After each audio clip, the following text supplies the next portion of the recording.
forget Kent. Yeah. Because Dr. Kent is most important. Because without Kent you cannot completely understand Hahnemann, because Hahnemann is such deep.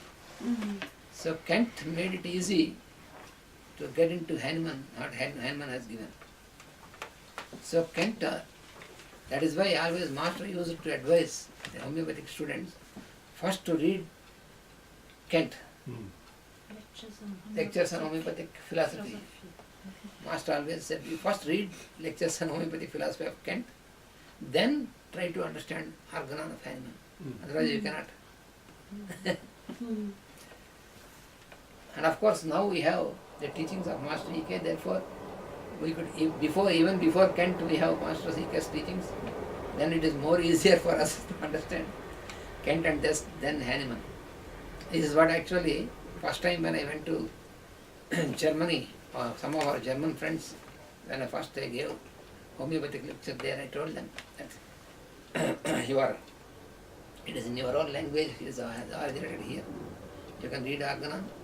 But afterwards, Egbert said, what you said, we tried to read Organon. But unless we have the explanation from Master E.K., it was not easy for us, even though we know the language. Yeah. It is not easy for us to understand Hahnemann. It is not only the language, but... So to really understand Hahnemann, it takes another 200 years. Yes. So, Master made the channel very easy for that. That is the thing.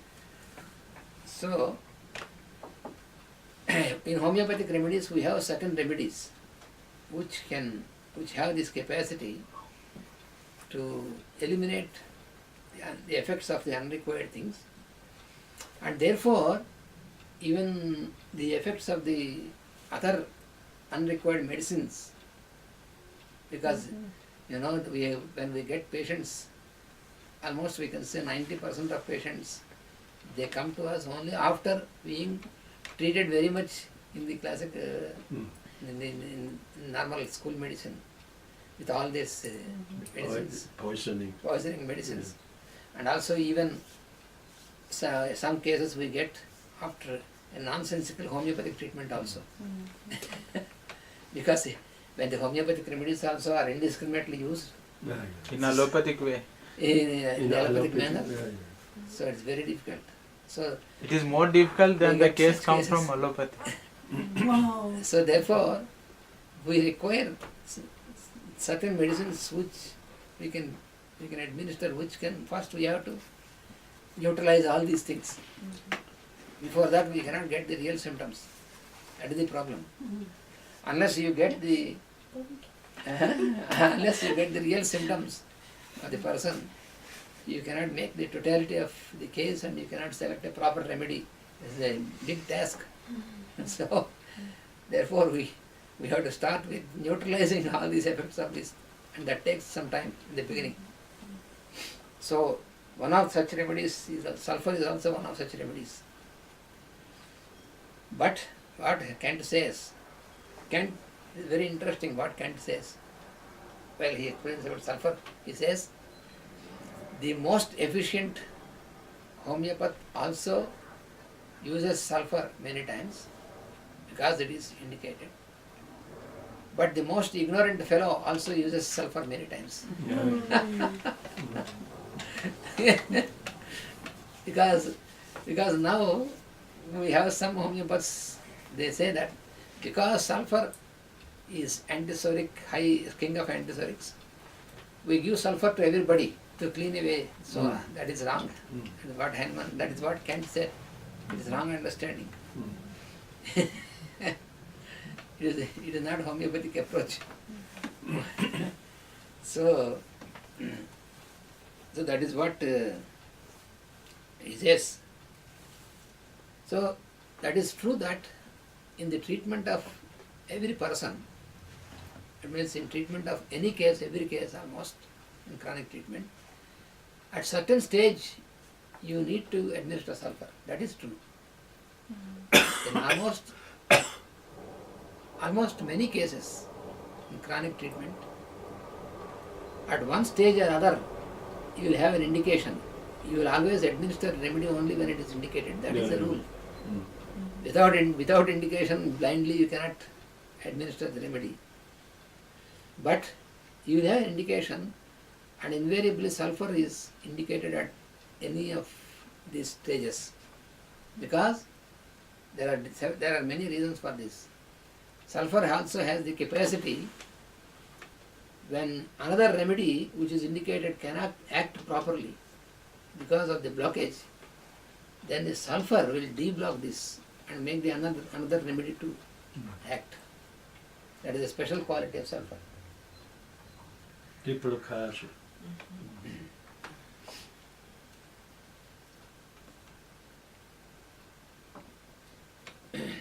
But bringing me to this more synthesis understanding, so sulfur has something to do with the first cosmic ray. It cannot be different. With the fruit? First cosmic ray. Yes. Because it is throwing out, distracting and so on. Yes. So this first ray quality Yes. in some way comes to my mind. That is why it is called the king of antisonics. That is why it is called the king. Sulfur Yes. is called the king of antisonics. Yes, this is first ray. First. So first it distracts, and then afterwards you can read. Yes. And also, what wonderful thing, what especially Dr. Kent has explained is that if you administer sulfur, irrespective of any symptoms, like what many homeopaths do, why many of the homeopaths are appreciated in even when they administer like this is, when you administer a dose of sulfur, that starts acting, and that eliminates so many types of disturbances first. Because of this, the patient feels, oh, wonderful. Yeah? So if you give sulfur to anybody, within a short time he feels very comfortable. Because it has this power to dispel these things. But when it is not indicated at that time also, but it acts like that.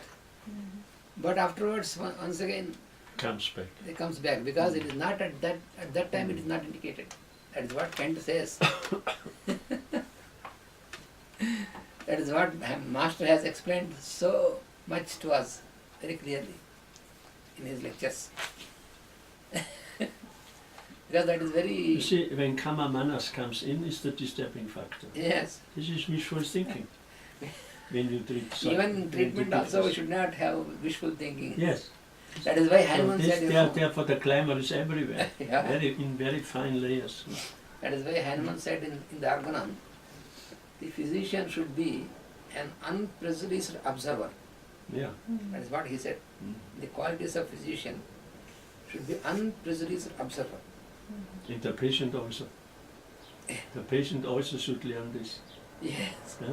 To observe his disturbances and not identify with them. But that is later, because Yeah. patient immediately will not respond like this. But the he has to physician, learn this. first physician, when you receive any person for treatment, you should be only just an observer. You should not make any opinion about the person. Yes. If you make an opinion, you are already in Sora. Blocked. Yeah. Yes. Because that is one of the qualities of Sora is to create opinion without any proper ground. It is an aspect of arrogance. Yes.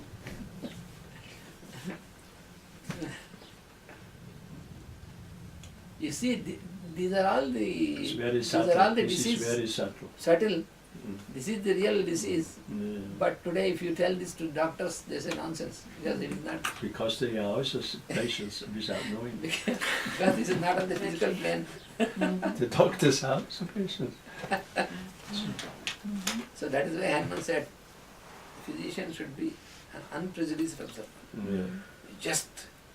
You just keep observing as it is. You don't make your opinion. Don't make your No, judgment. take it as it is. No? Take it as it is, observe. Then only you can really make something. That is why Master always used to tell us that this organon, what was given by Hanuman, is like a scripture. You have to keep reading it the whole life. That's what Master said. Master used to read this always. So he said, you have to keep reading organon as a scripture the whole life every day. You may And the be, spiritual path, this is my experience, you have to have never have a meaning. yes, So only observe. No value, no judging. An opinion, not an opinion. an opinion. What No, is your meaning? The people ask me, what is your meaning? So Opinion, not meaning, opinion. opinion. Meaning is important. opinion. What is your opinion? So you have no opinion, because if you observe, it is so new for me as for the other. Yes. So Somebody, when Master, when Master was there was a professor. This professor is a very critical fellow, and he is very sorry because he wants to establish his supremacy. So he used to put such questions that other person cannot answer. That is his type of. So he used to put one question to everybody: what is your goal in life? And then you say, oh, this and this. Then he puts you in argument and all this. So he came to Master and said, what is your goal in life? Master was very cool and calm. He said, to live the life. He was shocked. To live life? No, not what is your goal? Yes, I tell you to live life. That fellow was he wanted to have an intellectual answer. yes. Master's answer was too simple. It was really a blow on his intention. Master said, after 2-3 minutes when he was shocked, then Master said, you have to keep living the life. You should not have an impression about a goal, about the future. Then you are a fool. You must keep living the life. Then this fellow, Master was always like that, very calm, cool, simple, and like that. For such fellows.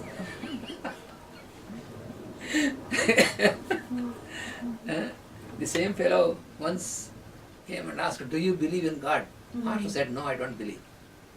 He did not expect his The answer. same what Dalai Lama said in Santa Yeah, in Costa Rica, in the Basilica of the Catholic Church. yeah.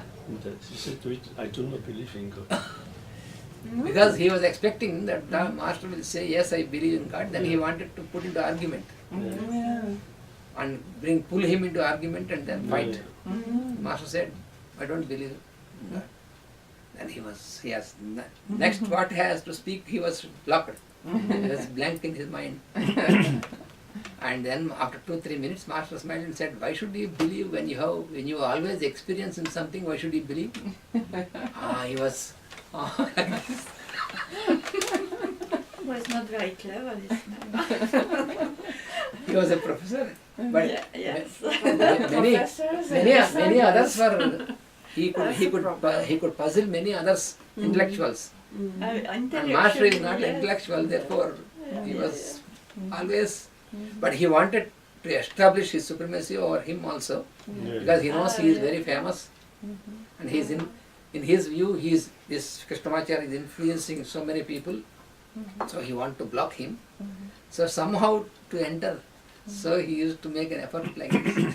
So always, Was it a platina tuition? yes, Yes. he was a professor in philosophy in our university. He wanted to be the ruler. Yeah. Because a few times he went to US and came back, so to the universities in US and came back. So he was like that, and then Master is after all a lecturer in the Telugu department, like this. So he was, but always with Master he was like this, and he was always shocked. So Master said, why should you believe when you are experiencing this? When you experience, And Master said, believing something is very primitive, so I don't believe anything. And then this fellow, so like this. So here also, so when you, and also another dimension is sulfur. In any cases, when there is a period of convalescence from after some attack of a disease, in the period of convalescence also, when in most of the cases the convalescence is delayed because of miasm. You see in typhoid cases and pneumonia, in many cases, that is why in the normal treatment, first they give very strong medicines like antibiotics and these things. And even after, because for them, the disease is cured only when they do not find the microorganisms. That is the approach. So in typhoid, when the the bacteria is not anymore, so they say, oh, now typhoid. But even that, it takes at least 1 month for the patient to recover to normal stage. For that they give vitamins and these, but in spite of all this. But the sulfur, even in that condition also, the sulfur makes the patient convulsions immediately, because it is the miasm which is blocking the convulsions. This dose of sulfur will counteract the miasm, and then his convulsions is normal. This is another dimension which is wonderful, which was Hahnemann has given very subtle, and afterwards Kent brought this, and Master has brought this more clearly in practical application. Today we have wonderful success because of this, what Master has given us. In convalescence, many cases, when it is delayed, just a dose of sulfur, 30. Yes. And then there's a quick convalescence. But only when it is indicated. This we should not forget. It has its own indications. That is what Hahnemann and Kent, they explained. The patient indicates, it means the constitution of the patient indicates you when you have to administer. You should not make decision.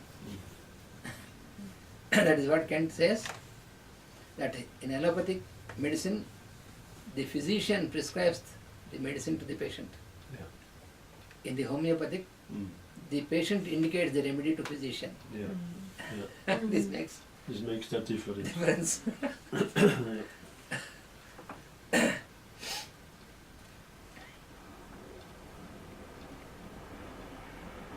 And even in acute conditions, in very acute diseases also, many times when there is an attack of an acute disease like cholera and very dangerous acute diseases, then also many times it happens, either the indicated remedy fails, which is a very difficult situation.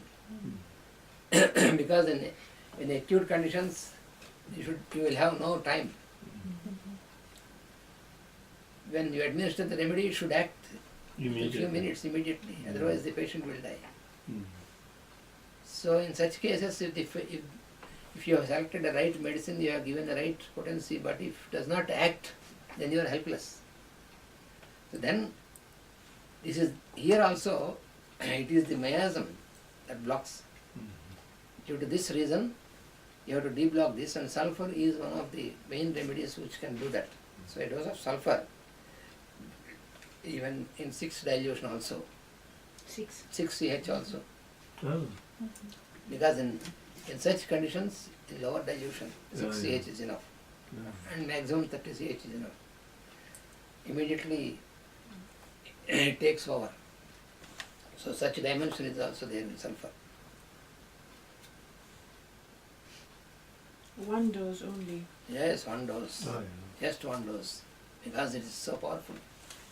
We have seen in many cases, just this 1 dose as deblocked, and the previous medicine which was given, it immediately starts its action. Yeah, right. So it's not necessary to repeat the previous medicine again after the dose or so. Just the In most of the medicine. cases, Mm. it is just that dose will immediately act after sulfur. Symptoms indicate The symptoms, if necessary. if it is necessary, once again, that symptoms will reappear. Right. That is the thing. Mm-hmm. In most of the cases, it is not necessary. In some cases, it is necessary when the symptoms reappear. So sulfur, not only in physical tissues, but in mental condition also it can go so deep. So it can go into the deep mental layers, and also into the it can influence the intelligence, the logic, everything. That is why it can counteract the miasm. Because miasm is such a force which occupies all your mental layers, and also miasm affects your logic, understanding, your will, everything is distorted. And sulfur can go to that level. So that is why sulfur has this capacity to counteract the miasm. That was very well proved by Hahnemann. But then Hahnemann gives very clearly what are the indications for which you have to look. Because without symptom, without indication, you should not administer. So how to identify, that is very important.